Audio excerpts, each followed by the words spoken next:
السلام علیکم ورحمۃ اللہ وبرکاتہ۔ کیا حال چال ہیں سب کے؟ اللہ تعالیٰ آپ کو، آپ کے پیاروں کو اپنے حفظ و امان میں رکھے، آمین۔ اللہ کے بابرکت نام کے ساتھ اپنا آج کا سبق شروع کرتے ہیں۔ اعوذ باللہ من الشیطان الرجیم، بسم اللہ الرحمن الرحیم۔ رب اشرح لی صدری ویسر لی امری واحلل عقدۃ من لسانی یفقہوا قولی واجعل لی وزیرا من اہلی ربنا زدنا علما ربنا زدنا علما ربنا زدنا علما اللہم فقہنا فی الدین، آمین۔ آج کا ہمارا سبق سورۃ جن سے شروع ہو رہا ہے۔ بسم اللہ الرحمن الرحیم۔ پارہ نمبر 29 ہے، سورۃ جن ہے۔ قل اوحی الی انہ استمع نفر من الجن، اے نبی صلی اللہ علیہ وآلہ وسلم آپ کہہ دیجئے میری طرف وحی کی گئی ہے کہ جنات کی ایک جماعت نے بڑے غور سے سنا۔ کیا سنا جنات کی جماعت نے؟ فقالوا، انہوں نے کہا، انا سمعنا قرآنا عجبا، ہم نے سنا ہے ایک بہت دل کو لبھانے والا قرآن، یہدی الی الرشد فآمنا بہ، جو راہ راست کی طرف رہنمائی کرتا ہے تو ہم اس پر ایمان لے آئے ہیں۔ قرآن کے بارے میں جنات کا یہ رد عمل ہم سب کے لیے، میرے لیے، آپ کے لیے، ہم سب انسانوں کے لیے باعث عبرت بھی ہے، لمحہ فکریہ بھی ہے۔ یہاں آپ دیکھیں، انہوں نے ایک مرتبہ قرآن سنا، فوراً ایمان لے آئے، اور نہ صرف یہ کہ قرآن کو سن کر فوراً ایمان لائے، بلکہ داعی بن کر اس کا پیغام اپنی قوم تک پہنچانے کے لیے نکل کھڑے ہوئے۔ ادھر ہم ذرا اپنے آپ کو دیکھیں، بار بار قرآن پڑھتے ہیں، کتنی بار پڑھتے ہیں؟ رمضان میں تو لائنیں لگا دیتے ہیں، بار بار سنتے بھی ہیں، لیکن ہوتا کیا ہے؟ ٹس سے مس نہیں ہوتے۔ وجہ کیا ہے؟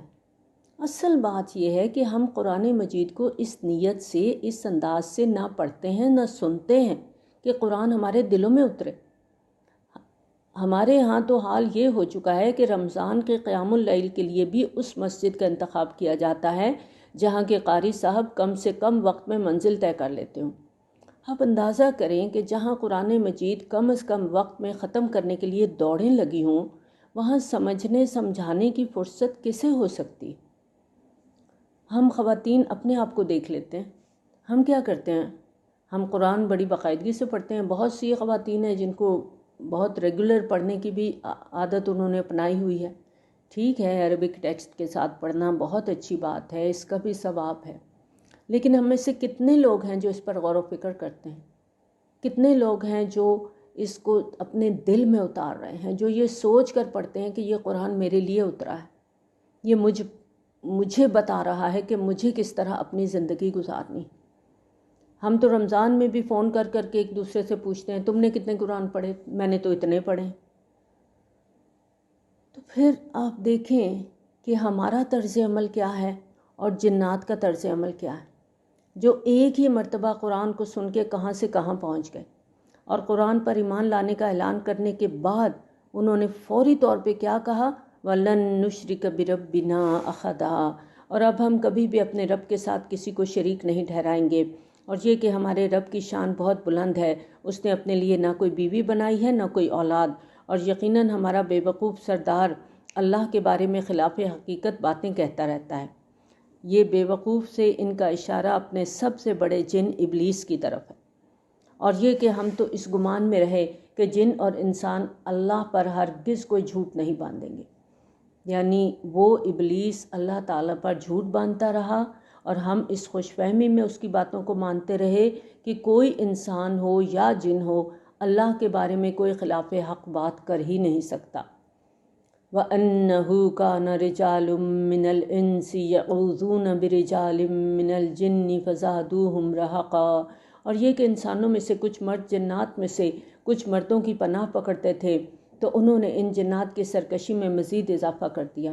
عربوں کے ہاں جنات سے پناہ طلب کرنے کا رواج عام تھا، کیونکہ وہ سمجھتے تھے کہ ہر جنگل اور ہر ویرانے میں جنات کا بسیرا ہوتا ہے، تو جب بھی ان کا کوئی قافلہ صحرا میں کہیں پڑاؤ کرتا تو قافلے کا سردار بآواز بلند پکارتا تھا کہ ہم اس وادی کے سردار جن کی پناہ میں آتے ہیں۔ اب ظاہر ہے جنات تو انسانوں کی ایسی حماقتوں پر ہنستے ہی ہوں گے کہ دیکھو یہ آدم کی اولاد ہے جو ہمیں معبود بنائے بیٹھی ہے، جسے سجدہ نہ کرنے پر ہمارے جد امجد کو جنت سے نکالا گیا تھا، تو انسانوں کی ایسی حرکتوں سے جنات کے غرور اور سرکشی میں اضافہ ہوتا چلا گیا۔ وَأَنَّهُمْ ظَنُّوا كَمَا ظَنَنْتُمْ أَن لَّن يَبْعَثَ اللَّهُ أَحَدًا، اور یہ کہ انہوں نے بھی ایسا ہی سمجھا جیسا کہ تم نے سمجھا ہوا ہے کہ اللہ کسی کو ہرگز نہیں اٹھائے گا۔ اس کا ایک مطلب تو یہ کیا گیا ہے کہ اللہ تعالیٰ کسی کو بھی مرنے کے بعد دوبارہ نہیں اٹھائے گا، یعنی حیات بعد الموت کے عقیدے میں کوئی حقیقت نہیں ہے۔ دوسرا مفہوم اس کا یہ کیا گیا ہے کہ اب اللہ تعالیٰ کسی کو بھی رسول بنا کے نہیں بھیجے گا۔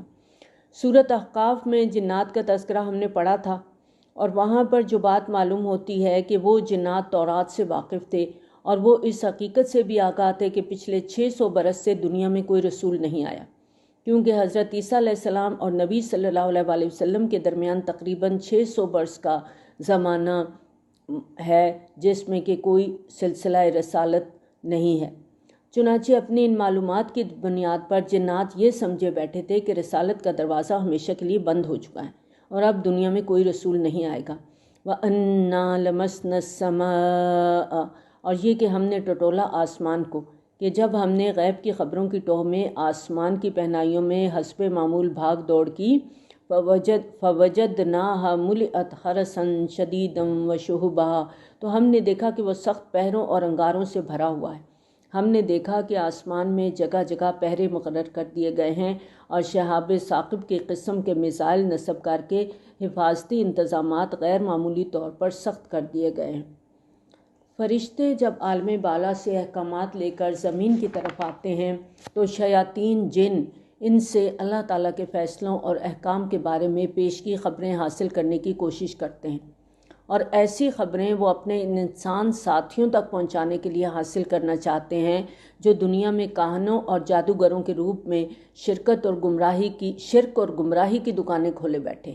عام حالات میں تو آپ دیکھیں کہ اللہ تعالیٰ کی مشیت سے شاید ان جنات کو ایسی خبروں تک کسی نہ کسی حد تک رسائی ہو جاتی ہوگی، لیکن نزول وحی کے زمانے میں انہیں ان حساس حدود کے قریب بھی پھٹکنے کی اجازت نہیں ہوتی تھی، اور ان آیات میں اسی حوالے سے جنات کی چہمگوئیوں کا ذکر ہو رہا ہے، اور یہ کہ اس سے پہلے ہم اس کے بعض ٹھکانوں میں بیٹھا کرتے تھے کچھ سن گن لینے کے لیے، لیکن اب اگر کسی نے کچھ سننے کی کوشش کی تو وہ پائے گا اپنے واسطے ایک انگارہ گھات میں لگا ہوا، اور یہ کہ ہم نہیں جانتے کہ زمین والوں کے لیے کسی شر کا ارادہ کیا جا رہا ہے، ام اراد بہم ربہم رشدا، یا ان کے لیے ان کے رب نے کسی بھلائی کا ارادہ کیا ہے۔ جنات یہ جانتے تھے کہ جب کسی قوم کی طرف کوئی رسول مبعوث ہوتا ہے تو اس کے دو امکانی نتائج میں سے ایک نتیجہ ضرور سامنے آتا ہے، یا تو متعلقہ قوم اپنے رسول پر ایمان لا کر ہدایت کے راستے پر چل پڑتی ہے، یا رسول کا انکار کر کے تباہ و برباد ہو جاتی ہے۔ اور یہ بھی کہ اللہ تعالیٰ اگر کسی قوم پر عذاب بھیجنا چاہتا ہے تو اس قوم میں رسول مبعوث کر کے حجت تمام ضرور کرتا ہے۔ چنانچہ آسمانوں پر غیر معمولی سخت حفاظتی انتظامات دیکھ کر جنات یہ بات سمجھ گئے کہ اہل زمین کے لیے وحی اور رسالت کا سلسلہ پھر سے شروع ہو چکا ہے، لیکن انہیں یہ معلوم نہیں تھا کہ اس سلسلے کا حتمی نتیجہ کیا نکلے گا۔ کیا اللہ تعالیٰ اپنے اس فیصلے سے انسانوں کی بھلائی چاہتے ہیں، یا اللہ تعالیٰ نے اہل زمین کو قوم نوح، قوم ہود اور قوم صالح کی طرح ایک مرتبہ پھر تباہ کرنے کا فیصلہ کر لیا ہے، اور ان پر عذاب بھیجنے سے پہلے رسول مبعوث کر کے وہ ان لوگوں پر حجت تمام کرنا چاہتا ہے۔ وَأَنَّا مِنَّا الصَّالِحُونَ وَمِنَّا دُونَ ذَلِكَ، اور یہ کہ ہم میں نیک لوگ بھی ہیں اور کچھ اس سے مختلف قسم کے بھی ہیں۔ ہم مختلف راستوں پر پھٹے ہوئے تھے، اور یہ کہ ہمیں یقین ہو گیا تھا کہ ہم زمین میں اللہ کو عاجز نہیں کر سکتے اور نہ بھاگ کر اسے ہرا سکتے ہیں، اور یہ کہ ہم نے جو ہی اس ہدایت کو سنا ہم اس پر ایمان لے آئے۔ تو جو کوئی بھی ایمان لائے گا اپنے رب پر، اسے نہ کسی نقصان کا خوف ہوگا نہ زیادتی کا، یعنی اللہ تعالیٰ ہر کسی کے نیک اعمال کا پورا پورا اجر دے گا، نہ کسی کے ساتھ زیادتی ہوگی نہ کسی کی حق تلفی ہوگی۔ وَأَنَّا مِنَّا الْمُسْلِمُونَ وَمِنَّا الْقَاسِطُونَ، اور یہ کہ ہم میں فرما بردار بھی ہیں اور بے انصافی کرنے والے بھی ہیں۔ فَمَنْ أَسْلَمَ فَأُولَٰئِكَ تَحَرَّوْا رَشَدًا، تو جن لوگوں نے اطاعت قبول کر لی انہوں نے ڈھونڈ نکالی نیکی کی راہ۔ وَأَمَّا الْقَاسِطُونَ فَكَانُوا لِجَهَنَّمَ حَطَبًا، اور جو بے انصاف ہیں وہ جہنم کا ایندھن بن کر رہیں گے۔ یہ جنات کی اس تقریر کا اقتصاب ہے اقتباس ہے جو انہوں نے قرآن سننے کے بعد اپنی قوم کے لوگوں کے سامنے تبلیغ کی غرض سے کی تھی۔ اس کے بعد اب خود اللہ تعالیٰ کی طرف سے آگے کلام کیا گیا ہے۔ وَأَن لَوِ اسْتَقَامُوا عَلَى الطَّرِيقَةِ لَأَسْقَيْنَاهُم مَاءً غَدَقًا، اور اے نبی صلی اللہ علیہ وآلہ وسلم آپ کہیے کہ مجھ پر یہ وحی بھی کی گئی ہے کہ اگر یہ لوگ درست طریقے پر چلتے رہے تو ہم انہیں خوب سیراب کرتے، یعنی اگر نسل انسانی کے لوگ انبیاء اور رسل علیہم السلام کے رستے پر چلتے رہتے تو آخرت کی نجات کے ساتھ ساتھ ہم انہیں دنیا میں بھی خوب نوازتے، لِتَفْتِنَهُمْ فِيهِ، تاکہ ہم اس فراوانی میں ان کی آزمائش کریں، یعنی ہم لوگوں کو خوب سیراب کر کے انہیں مختلف قسم کی نعمتوں سے نواز کر ان کا امتحان لیتے ہیں۔ ظاہر ہے اللہ تعالیٰ کی آزمائش کے انداز بھی مختلف ہیں، کسی کو خوشحالی میں آزماتا ہے، کسی کو فاقوں میں مبتلا کر کے اس کا امتحان لیتا ہے، اور جو کوئی بھی اعراض کرے گا اپنے رب کے ذکر سے تو وہ ڈال دے گا اس کو چڑھتے عذاب میں، اور یہ کہ مسجدیں اللہ ہی کے لیے ہیں تو تم اللہ کے ساتھ کسی اور کو مت پکارو، اور یہ کہ جب اللہ کا بندہ اس کو پکارنے کے لیے کھڑا ہوتا ہے تو معلوم ہوتا ہے کہ لوگ اس پر ہجوم کر کے آ جائیں گے۔ اللہ کے بندے سے مراد یہاں نبی صلی اللہ علیہ وآلہ وسلم ہیں کہ جب آپ نماز کے لیے کھڑے ہوتے اور اس میں قرآن مجید کی تلاوت فرماتے تو مشرکین یہ کلام سننے کے لیے نبی صلی اللہ علیہ وآلہ وسلم کے گرد بڑے تجسس سے جمع ہو جاتے تھے، لیکن ایمان لانے کو تیار نہیں تھے۔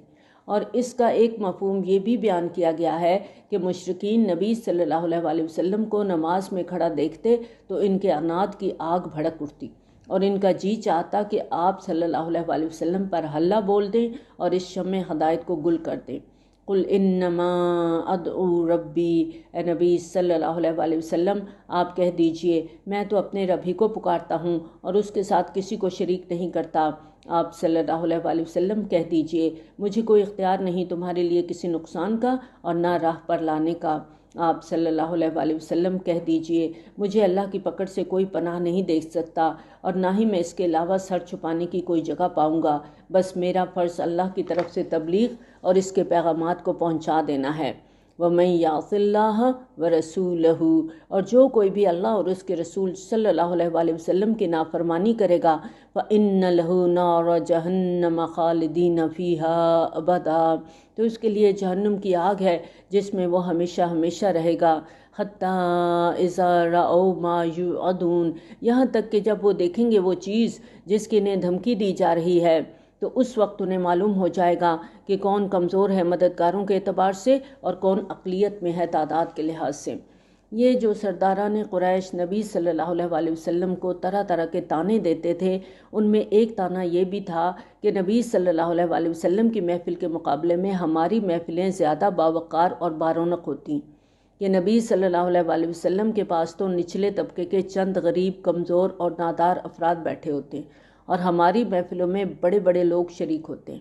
اس آیت میں ان کے اس طانے کا جواب دیا گیا ہے کہ قیامت کے دن انہیں معلوم ہو جائے گا کہ اپنے حمایتیوں کی طاقت اور تعداد کے لحاظ سے کس کی کیا حیثیت ہے۔ قل ان ادری اقریب ما توعدون ام یجعل لہ ربی امدا، آپ صلی اللہ علیہ وآلہ وسلم یہ بھی کہہ دیجئے کہ مجھے معلوم نہیں کہ جس چیز کا تم سے وعدہ کیا جا رہا ہے وہ قریب آ چکی ہے یا میرا رب اس کی مدت اور لمبی کر دے گا۔ عالم الغیب، وہی ہے غیب کا جاننے والا، بس وہ اپنے غیب پر کسی کو مطلع نہیں کرتا۔ الا من ارتضی من رسول، سوائے اس کے کہ جس کو اس نے پسند فرما لیا ہو اپنے رسولوں میں سے۔ اس آیت میں علم غیب کے بارے میں بہت اہم اصول بتا دیا گیا کہ غیب کا علم صرف اللہ تعالیٰ کے پاس ہے اور وہ اپنے رسولوں میں سے جسے چاہتا ہے اور جس قدر چاہتا ہے اس کے بارے میں مطلب فرما دیتا ہے۔ فَإِنَّهُ يَسْلُكُ مِن بَيْنِ يَدَيْهِ وَمِن خَلْفِهِ رَصَدًا، تو اس کے آگے اور پیچھے وہ محافظ لگا دیتا ہے، یعنی جب اللہ تعالیٰ وحی کے ذریعے غیب کے حقائق کا علم رسول کے پاس بھیجتا ہے تو اس کی حفاظت کے لیے ہر طرف فرشتے مقرر کر دیتا ہے تاکہ وہ علم نہایت محفوظ طریقے سے رسول تک پہنچ جائے۔ لِيَعْلَمَ أَن قَدْ أَبْلَغُوا رِسَالَاتِ رَبِّهِمْ، تاکہ وہ دیکھ لے کہ انہوں نے واقعتاً اپنے رب کے پیغامات پہنچا دیے ہیں، یعنی اللہ تعالیٰ یہ بات واضح کر دے۔ اسی حوالے سے اتمام حجت کے لیے نبی صلی اللہ علیہ وآلہ وسلم نے حجۃ الوداع کے موقع پر حاضرین سے پوچھا تھا کیا میں نے اللہ کا پیغام تم لوگوں تک پہنچا دیا؟ اس پر تمام حاضرین نے یک زبان ہو کر کہا تھا کہ ہم گواہی دیتے ہیں کہ آپ نے اللہ کا پیغام پہنچا دیا۔ وَأَحَاطَ بِمَا لَدَيْهِمْ وَأَحْصَىٰ كُلَّ شَيْءٍ عَدَدًا، اور وہ احاطہ کیے ہوئے ہے سب کچھ کا جو ان کے پاس ہے، اور اس نے ہر چیز کا حساب کتاب رکھا ہوا ہے گنتی کے ساتھ۔ سورۃ مزمل ہم پڑھنے جا رہے ہیں۔ بسم اللہ الرحمن الرحیم۔ یا ایہا المزمل، اے کمبل میں لپٹ کر لیٹنے والے، صلی اللہ علیہ وآلہ وسلم، قم اللیل الا قلیلا، آپ کھڑے رہا کریں رات کو نماز میں سوائے تھوڑے سے حصے کے، نصفہ او انقص منہ قلیلا، یعنی اس کا آدھا یا اس سے تھوڑا کم کر لیجئے۔ یعنی نبی صلی اللہ علیہ وآلہ وسلم آپ اللہ تعالیٰ کے حضور آدھی رات یا ایک تہائی رات کا قیام کریں، او زد علیہ، یا اس پر تھوڑا بڑھا لیں، یا رات کا 2/3 حصہ قیام میں گزارے۔ گویا آپ صلی اللہ علیہ وآلہ وسلم کے قیام اللیل کا دورانیہ یا نصاب 1/3 رات سے 2/3 رات تک ہونا چاہیے، اور اس نصاب میں ہمارے لیے رمضان کے قیام اللیل کے حوالے سے بھی رہنمائی موجود ہے۔ رمضان کی راتوں کے قیام کے بارے میں حضرت ابو ہریرہ رضی اللہ تعالیٰ عنہ روایت کرتے ہیں، نبی صلی اللہ علیہ وآلہ وسلم کا فرمان ہے، جس نے رمضان کے روزے رکھے ایمان اور خود احتسابی کی کیفیت کے ساتھ، اس کے پچھلے تمام گناہ معاف کر دیے گئے، اور جس نے رمضان کی راتوں میں قیام کیا قرآن سننے اور سنانے کے لیے ایمان اور خود احتسابی کی کیفیت کے ساتھ، اس کے بھی تمام سابقہ گناہ معاف کر دیے گئے، اور جو لیلۃ القدر میں کھڑا رہا قرآن سننے اور سنانے کے لیے ایمان اور خود احتسابی کی کیفیت کے ساتھ، اس کی بھی سابقہ تمام خطائیں بخش دی گئیں۔ یہ بخاری کی روایت ہے۔ ورتل القرآن ترتیلا، اور ٹھہر ٹھہر کر قرآن پڑھتے جائیے۔ ترتیل کے معنی ہے قرآن مجید کو ٹھہر ٹھہر کر اور سمجھ کر پڑھنا۔ گویا قیام اللیل کا اصل مقصد قرآن مجید کی تلاوت ہے، اور وہ ترتیل کے ساتھ ہے، اور نبی صلی اللہ علیہ وآلہ وسلم کو یہ حکم نبوت کے بالکل ابتدائی دور میں دے دیا گیا تھا۔ بعد میں جب باقاعدہ 5 نمازیں فرض ہو گئی تو پھر قیام اللیل کو مختصر کر کے تہجد کی شکل دے دی گئی، لیکن اس میں بھی قرآن کی تلاوت پر زور دیا گیا۔ وَمِنَ اللَّيْلِ فَتَہَجَّدْ بِهِ، یہ بنی اسرائیل کی آیت نمبر 79 میں آتا ہے کہ اس میں بھی میں ہی کی ضمیر قرآن مجید کی طرف ہے، اور تہجد کا حق یہ ہے کہ قرآن مجید کی تلاوت زیادہ سے زیادہ اس کے اندر کی جائے۔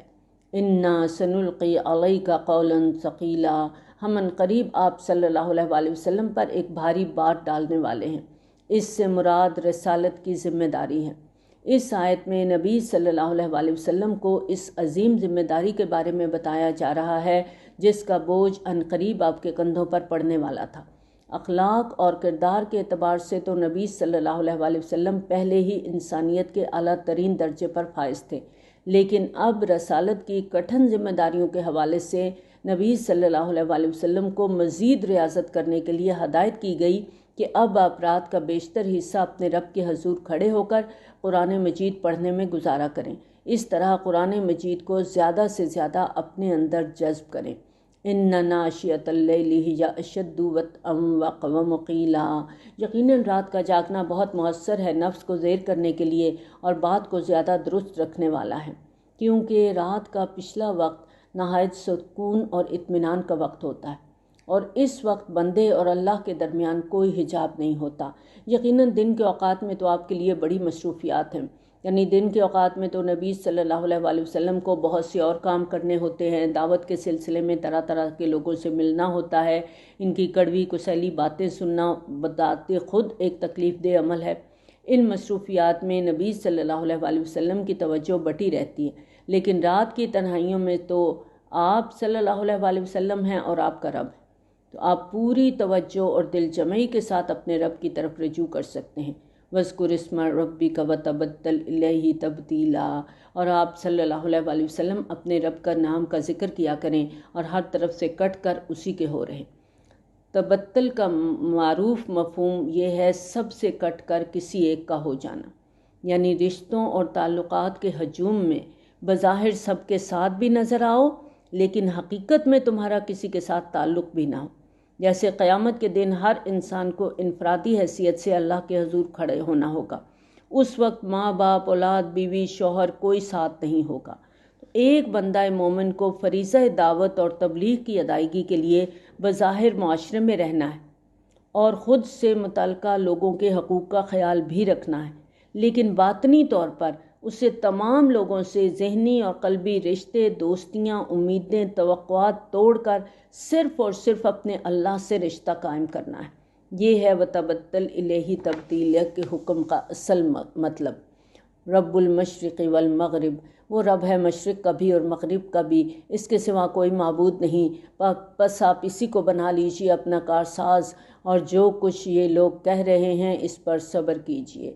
وَاصْبِرْ عَلَىٰ مَا يَقُولُونَ وَاهْجُرْهُمْ هَجْرًا جَمِيلًا، ان کو چھوڑ دیجئے بڑی خوبصورتی سے کنارہ کشی کرتے ہوئے۔ یہ لوگ نبی صلی اللہ علیہ وآلہ وسلم کے لیے شاعر، جادوگر اور مجنون جیسے نام رکھ رہے تھے، اور یہ صورتحال بلا شبہ نبی صلی اللہ علیہ وآلہ وسلم کے لیے بڑی تکلیف دہ تھی، لیکن آپ صلی اللہ علیہ وآلہ وسلم کو سکھایا جا رہا ہے کہ ان لوگوں کی باتوں پر صبر کریں اور خوبصورت انداز میں ان کو چھوڑ کے الگ ہو جائیں۔ سورۃ فرقان میں عباد الرحمن کی ایک صفت ہم نے پڑھی تھی، وَإِذَا خَاطَبَهُمُ الْجَاهِلُونَ قَالُوا سَلَامًا۔ دعوت اور تبلیغ کے مشن کو جاری رکھنے کے لیے اس حکمت عملی کو اپنانا بہت ضروری ہے۔ ظاہر ہے انسان کے حالات ہمیشہ ایک سے نہیں رہتے، ہو سکتا ہے آج جن لوگوں کو اس دعوت سے چڑ ہے کل انہیں آپ کی یہی باتیں اچھی لگنے لگیں، اس لیے لوگوں سے دوبارہ بات کرنے کا راستہ کھلا رکھنا بہت ضروری ہے۔ اور یہ آیات نبوت کے بالکل ابتدائی دور میں نازل ہوئی تھیں، اور اگلے 12 سال کے دوران مکہ کے حالات نے ابھی کئی نشیب و فراز دیکھنے تھے، اس لیے نبی صلی اللہ علیہ وآلہ وسلم کو ہدایت دی جا رہی ہے کہ اہل مکہ کی اوچی حرکتوں کی وجہ سے آپ ان کو نظر انداز تو کریں، لیکن تعلقات میں اس قدر تلخی نہ آنے دیں کہ دوبارہ دعوت دینا ممکن نہ رہے۔ تو ہمارے لیے بھی بہت بڑا سبق ہے، لوگوں کے رویے تنگ کرتے ہیں نا، غصہ بھی آتا ہے، وہ طنز کے تیر چلاتے ہیں تو تکلیف ہوتی ہے، رونا بھی آتا ہے، لیکن کتنا پیارا سبق دیا جا رہا ہے نا، وَاصْبِرْ عَلَىٰ مَا يَقُولُونَ وَاهْجُرْهُمْ هَجْرًا جَمِيلًا۔ کریں گے ایسا؟ کوشش تو کر سکتے ہیں نا۔ جو کوئی کہتا ہے اس کا اور اللہ کا معاملہ ہے، تو مجھے وہ کرنا ہے جو میرے رب کا حکم ہے۔ تو لوگوں کی باتوں کے جواب میں خاموشی، صبر، برداشت۔ اگر اللہ کی طرف سے اجر چاہیے تو پھر لوگوں کی باتوں کے جواب میں یہی رویہ جو ہمیں یہاں نبی صلی اللہ علیہ وآلہ وسلم کی وساطت سے سکھایا جا رہا ہے۔ وَذَرْنِي وَالْمُكَذِّبِينَ أُولِي النَّعْمَةِ، آپ مجھے اور ان جھٹلانے والوں کو چھوڑ دیں جو بڑی نعمتوں سے نوازے گئے ہیں، کہ یہ جو قریش مکہ کے بڑے بڑے سردار ہیں جن کو مال، اولاد، بڑی بڑی جائیدادیں، طرح طرح کی دوسری نعمتیں میں نے ہی عطا کی ہیں، اب ان کی سرکشی کا مزہ بھی میں ہی نہ چکھاؤں گا، تو ان کا معاملہ آپ مجھ پر چھوڑ دیجئے۔ وَمَهِّلْهُمْ قَلِيلًا، اور ابھی آپ انہیں تھوڑی سی مہلت دے دیجئے، ہمارے پاس ان کے لیے بھاری بیڑیاں اور بھڑکتی آگ ہے، اور وہ کھانا جو حلق میں اٹک جائے گا۔ اشارہ ہے زقوم کی طرف جس کا ذکر قرآن میں بار بار آیا ہے، وَعَذَابًا أَلِيمًا، اور دردناک عذاب ہے، یعنی یہ لوگ جہنم کا ایندھن بننے اور اس کے دردناک عذابوں کا مزہ چکھنے کے لیے اس کی طرف بڑھ رہے ہیں، لیکن ابھی کچھ دیر کے لیے انہیں مہلت دینا چاہیے۔ کب تک؟ جس دن کے زمین اور پہاڑ لرزنے لگیں گے اور پہاڑ ریت کے بکھرتے تودے بن جائیں گے، یعنی کوہ ہمالیہ جیسے بڑے بڑے پہاڑ بھی ریزہ ریزہ ہو کر ریت کے ٹیلوں کی طرح ہو جائیں گے، اور ان ٹیلوں کے پھسلنے اور بکھرنے کی وجہ سے زمین کے تمام نشیب و فراز برابر ہو جائیں گے۔ کس طرح ہو جائے گی زمین؟ لا تری فیہا عوجا ولا امتا، نہ اس میں کوئی ٹیڑھ دیکھیں گے نہ کوئی ٹیلا۔ انا ارسلنا الیکم رسولا شاہدا علیکم، اے لوگو ہم نے تمہاری طرف ایک رسول بھیجا ہے تم پر گواہ بنا کر۔ ہمارا یہ رسول صلی اللہ علیہ وآلہ وسلم دنیا میں تمہارے سامنے اپنے قول اور عمل سے حق کی گواہی دے گا، اور قیامت کے دن تمہارے خلاف گواہی دے گا کہ اے اللہ میں نے تیرا پیغام ان لوگوں تک پہنچا دیا، اب اس حوالے سے یہ لوگ خود جواب دیں۔ جیسے کہ ہم نے بھیجا تھا فرعون کی طرف بھی ایک رسول، فرعون کی طرف حضرت موسیٰ علیہ السلام کو بھیجا گیا تھا، تو فرعون نے کیا کیا؟ پس فرعون نے نافرمانی کی ہمارے رسول کی، تو ہم نے اس کو پکڑ لیا بڑے وبال والی پکڑ۔ اب خود ہی سوچو کہ اللہ کے رسول کو جھٹلا کر اگر فرعون جیسا مطلق العنان بادشاہ نہیں بچ پایا اور اس جرم کی پاداش میں اگر عاد اور سمود جیسی طاقتور قوموں کو نیست و نابود کر دیا گیا تو قریش مکہ تم لوگ اللہ کے رسول کو جھٹلا کر کیسے بچ سکتے ہو؟ اب اگر تم کفر کرو گے تو تم کیسے بچ جاؤ گے اس دن جو بچوں کو بوڑھا کر دے گا اور آسمان اس سے پھٹ پڑنے والا ہے، اس کا وعدہ پورا ہو کر رہے گا۔ اِنَّ هَٰذِهِ تَذْکِرَۃٌ، یقیناً یہ ایک یاد دہانی ہے۔ فَمَن شَاءَ اتَّخَذَ إِلَىٰ رَبِّهِ سَبِیلًا، تو جو کوئی بھی چاہے وہ اپنے رب کی طرف راستہ اختیار کر لے۔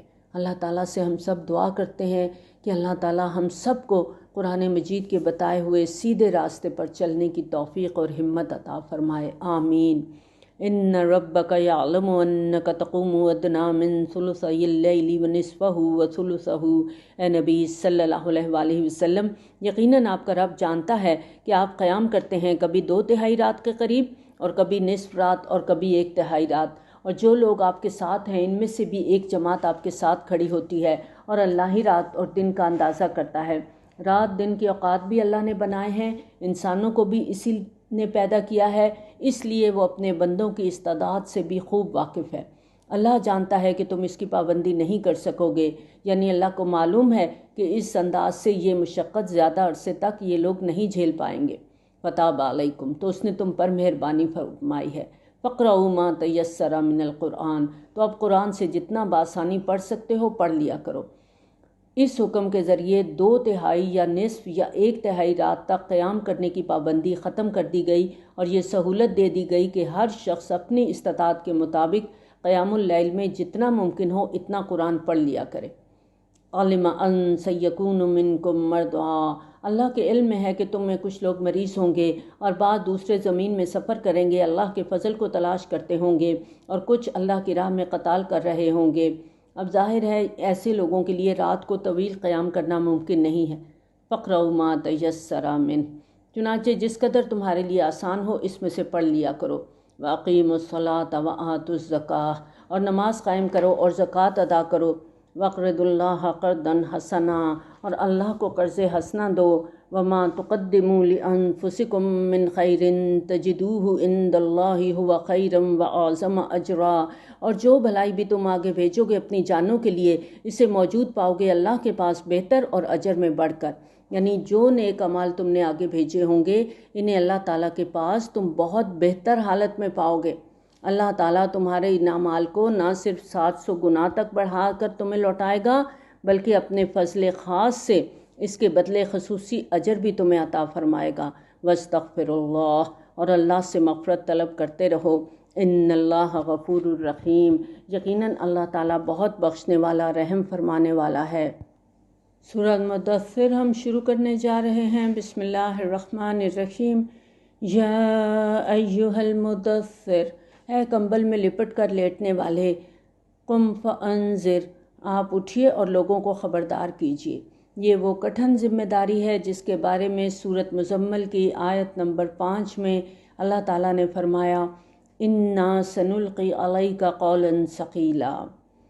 اس آیت سے واضح ہوتا ہے کہ نبی صلی اللہ علیہ وآلہ وسلم کی دعوت کا نقطہ آغاز آخرت کے بارے میں خبردار کرنا تھا۔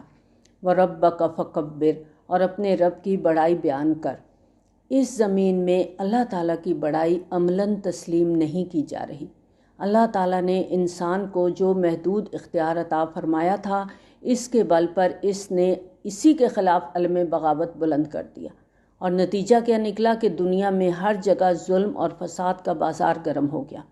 تو اب جو کوئی بھی اللہ کو اپنا معبود اور اپنا رب مانتا ہے اس پر لازم ہے کہ وہ اللہ تعالیٰ کی پارٹی حزب اللہ کا ممبر بنے، اس کی فوج کا سپاہی بنے، لوگوں کو اللہ کی بڑائی کو منوانے اور اللہ کی کبریائی کو عملی طور پر دنیا میں نافذ کرنے کی جد و جہد میں اپنا تن من دھن کھپا دے تاکہ اللہ کی بات سب سے اونچی ہو، اور یہ ہے تکبیر رب۔ وَرَبَّكَ فَكَبِّرْ، گویا ان دو لفظوں میں نبی صلی اللہ علیہ وآلہ وسلم کی بعثت کا مقصد اور آپ کے مشن کا پورا فلسفہ بیان کر دیا گیا ہے۔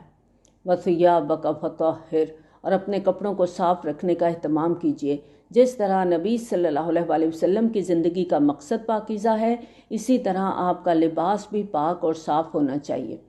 اس آیت کی صوفیانہ انداز میں ایک تعبیر یہ بھی کی گئی ہے کہ ثیاب سے صرف کپڑے ہی نہیں بلکہ اخلاق و کردار بھی مراد ہے، یعنی اس حکم میں ظاہری طہارت کے ساتھ ساتھ باطنی طہارت بھی شامل ہے۔ تو ہم سب کو بھی یہ بات سیکھنی ہے کہ ہمارا لباس، ہمارا جسم بھی پاک ہو، صاف ہو، اور ہمارا انر بھی صاف ہو، کیونکہ قلب سلیم اللہ کو مطلوب ہے۔ پیچھے ہم پڑھ کے آئے نا، وَالرُّجْزَ فَاہْجُرْ، اور ہر قسم کی گندگی سے دور رہیے، یعنی ظاہری باطنی نجاستوں سے خود کو بچا کے رکھیے۔ ظاہر ہے باطنی گندگیوں میں سب سے بڑی گندگی شرک ہے، جو پھر آگے برائیوں کی طرف انسان کو لے جاتی ہے۔ فَلَا تَمْنُنْ تَسْتَكْثِرْ، اور زیادہ لینے کے لیے کسی پر احسان نہ کیجیے۔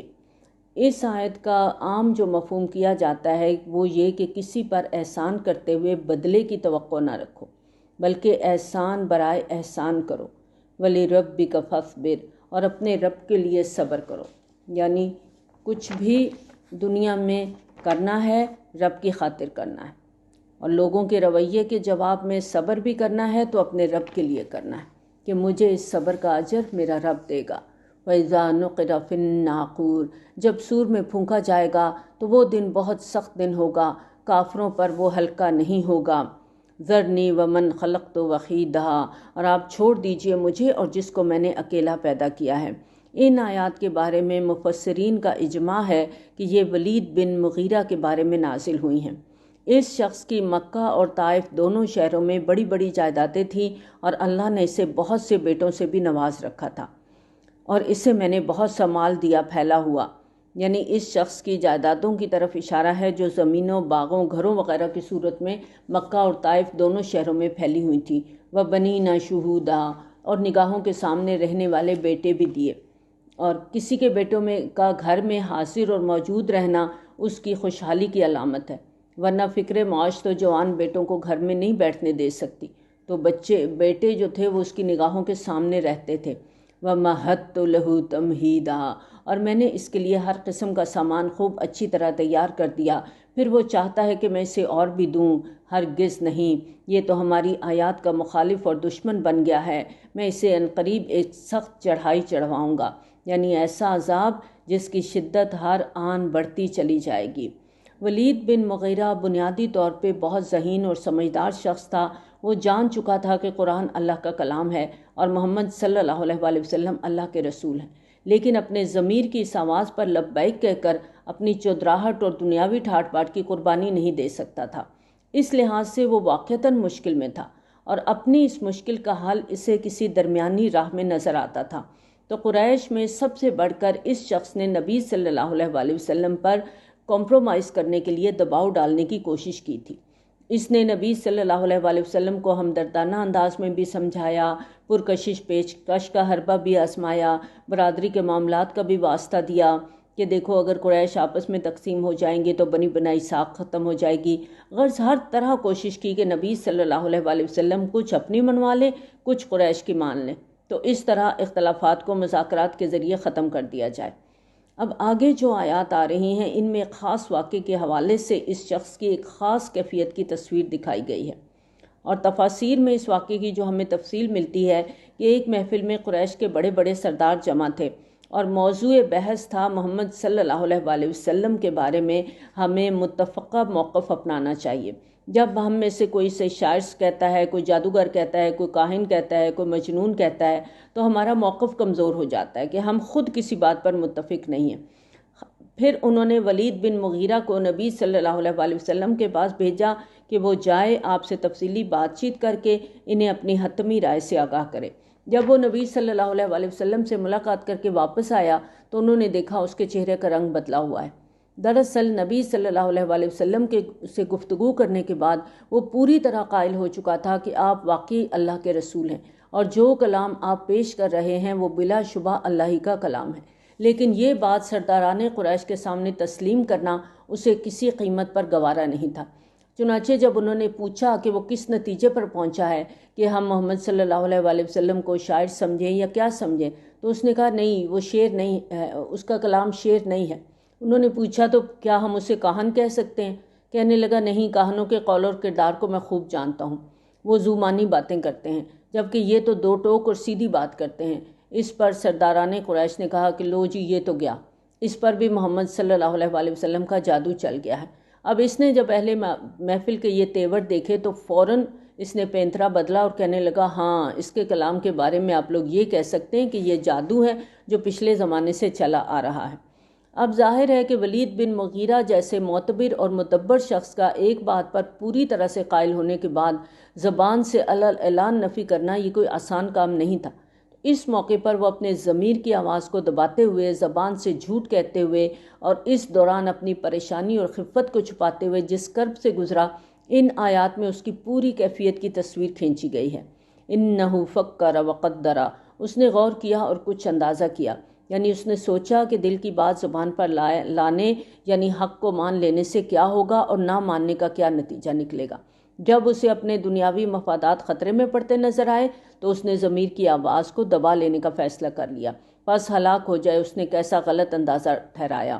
اس کے اندازے کے مطابق حق کو مان لینے سے نقصان ہی نقصان تھا، لیکن اسے اس حقیقت کا اندازہ نہیں تھا کہ اس نے حق کو حق سمجھتے ہوئے ماننے سے انکار کر کے کتنے بڑے گھاٹے کا سودا کیا ہے۔ پھر ہلاک ہو جائے، اس نے کیسا غلط اندازہ ٹھہرایا۔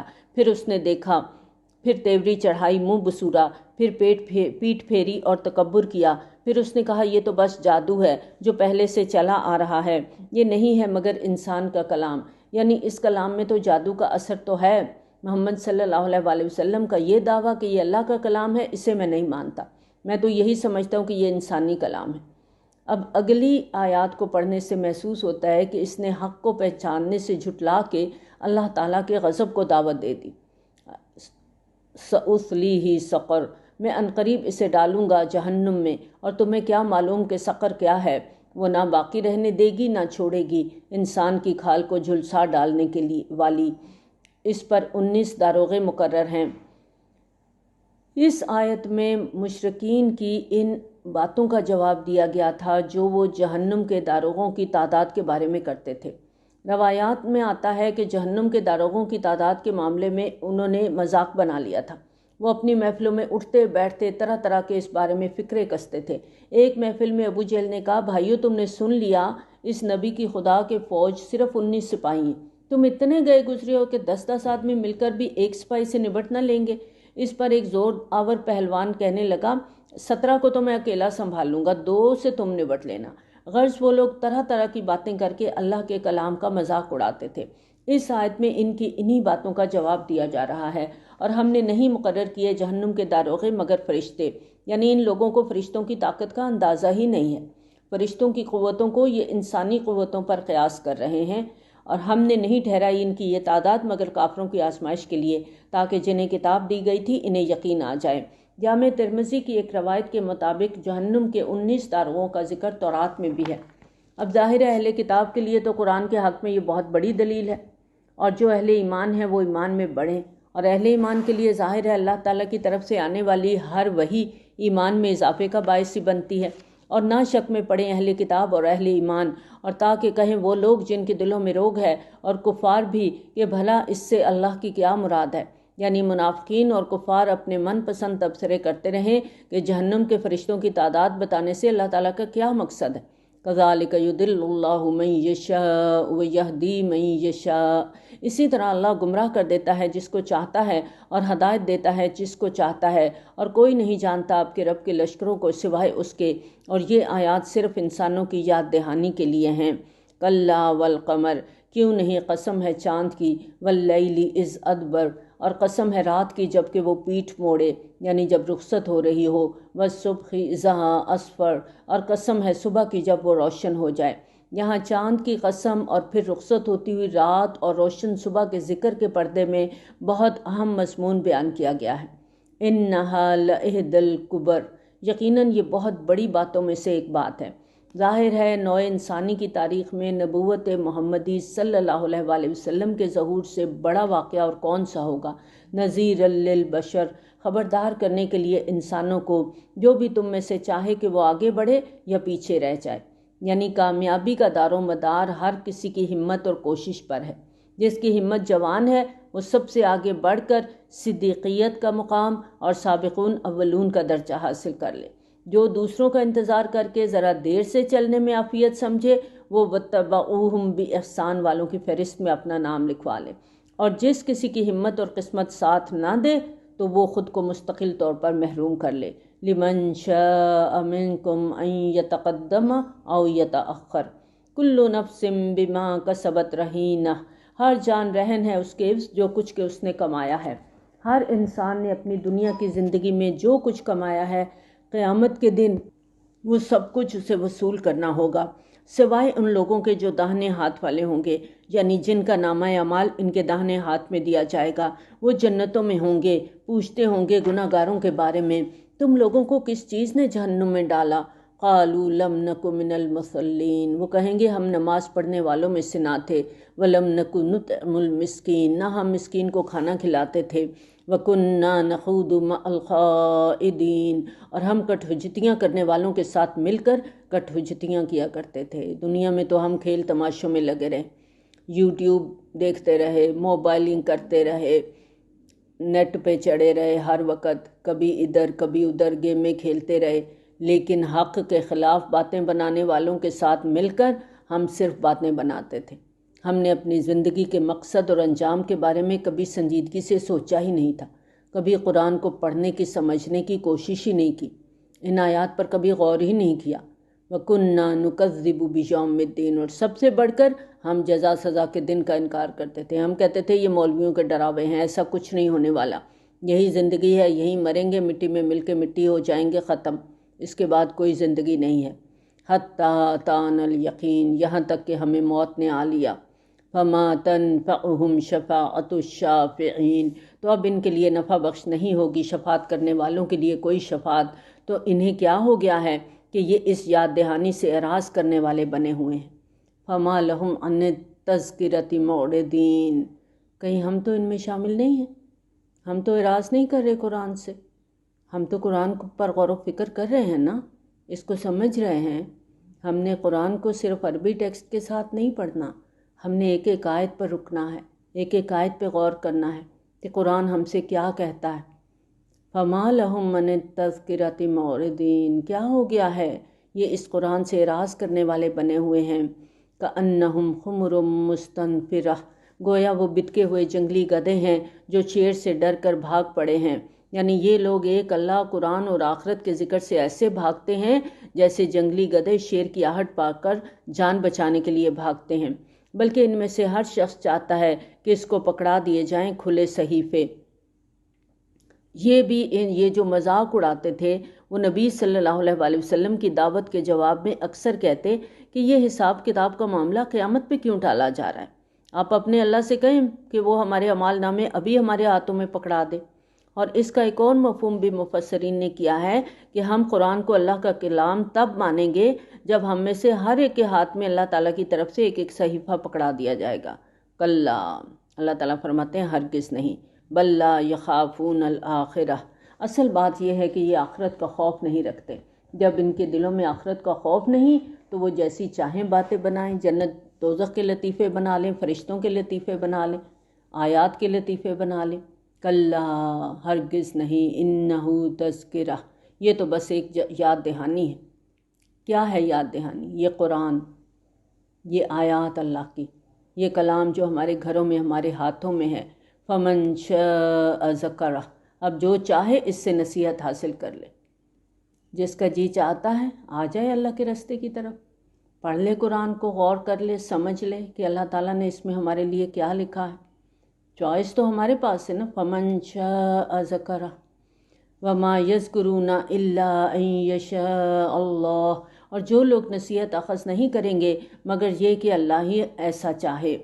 ہوا اہل التقوی و اہل المغفرہ، وہی ڈرنے کے لائق ہے اور وہی مغفرت کا مجاز۔ یہ اللہ کا حق ہے کہ ہم اس کا تقوی اختیار کریں، اس کے احکامات کی پاسداری کریں، اور وہی اس کا اہل ہے کہ جس کی چاہے مغفرت فرما دے۔